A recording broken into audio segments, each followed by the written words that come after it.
आइए दोस्तों, आज हम आपको कहानी सुनाते हैं भगवान शंकर और एक आलसी ब्राह्मण की। इस कहानी में यही बताया गया है कि कैसे कभी कभी भगवान को भी अपने भक्त को सुधारने के लिए, उसको शिक्षा देने के लिए कुछ लीलाएं रचनी पड़ती हैं। ऐसी ही एक कहानी है। प्राचीन समय में एक गांव में एक ब्राह्मण रहता था जो अत्यंत आलसी और गरीब था। कुछ नहीं करता था वो। उसकी गरीबी की वजह ही उसका आलस था। ना तो वो खेती बाड़ी करता, ना ही कोई काम करता, बस दिन भर खाली बैठा रहता था। और उसकी पत्नी उसे बार बार कहती थी कि मेहनत कर लो, कुछ काम कर लो, लेकिन वो हमेशा ही टाल मटोल कर देता था। एक दिन उसकी पत्नी ने क्रोधित होकर उसको कहा, अगर तुम यूं ही बैठे रहोगे ना तो किसी दिन हम भूखे मर जाएंगे, कुछ तो करो। ब्राह्मण को ये सुनकर बुरा लगा और उसने सोचा भगवान से ही मुझे मदद मांगनी होगी। उसने मन में ठान लिया कि वो भगवान शंकर से सहायता मांगने के लिए मंदिर जाएगा। अगले दिन भगवान शंकर के मंदिर गया और वहाँ जाकर वो तपस्या करने लगा। इतनी कठोर तपस्या की उसने, कई दिनों तक खाए पिए बिना बैठा रहा। उसकी तपस्या से भगवान शंकर, जो कि भोले बाबा माने जाते हैं, वो उसकी इस तपस्या से खुश हो गए और उसके सामने प्रकट हुए और प्रसन्न होकर बोले कि बस तो तुम्हारी तपस्या से मैं प्रसन्न हूँ, बताओ तुम्हारी क्या इच्छा है।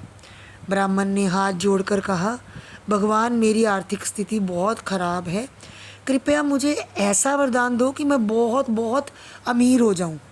भगवान शंकर मुस्कुराए और बोले, वत्स तुम्हें मैं एक ऐसा पात्र यानी ऐसी कटोरी देता हूँ जो कभी खाली नहीं होगी। तुम इस कटोरी से जो भी कुछ मांगोगे वो तुम्हें मिलता रहेगा, लेकिन एक शर्त है, तुम्हें मेहनत करनी होगी, तभी ये कटोरी तुम्हारे लिए काम करेगी। ब्राह्मण ने कटोरी को खुशी खुशी स्वीकार कर लिया और घर लौट आया। पहले दिन उसने पात्र में थोड़ा चावल मांगा और मेहनत से उसे पकाया। दूसरे दिन भी उसने उसी तरह कुछ और मांगा, लेकिन जल्दी ही उसके आलस की वजह से वो इससे भी कतराने लगा।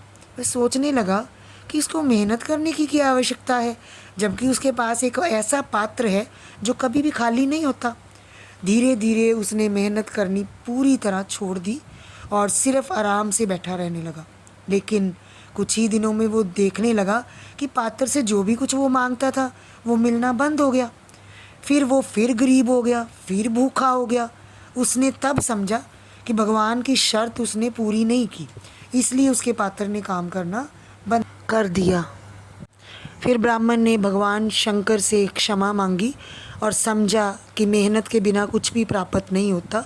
भगवान शंकर ने उसे फिर से आशीर्वाद दिया और इस बार ब्राह्मण ने पूरी मेहनत से काम किया और धीरे धीरे उसकी आर्थिक स्थिति सुधरने लगी। वो और अमीर होता गया। इस तरह उसकी पत्नी भी उसके साथ खुश रहने लगी।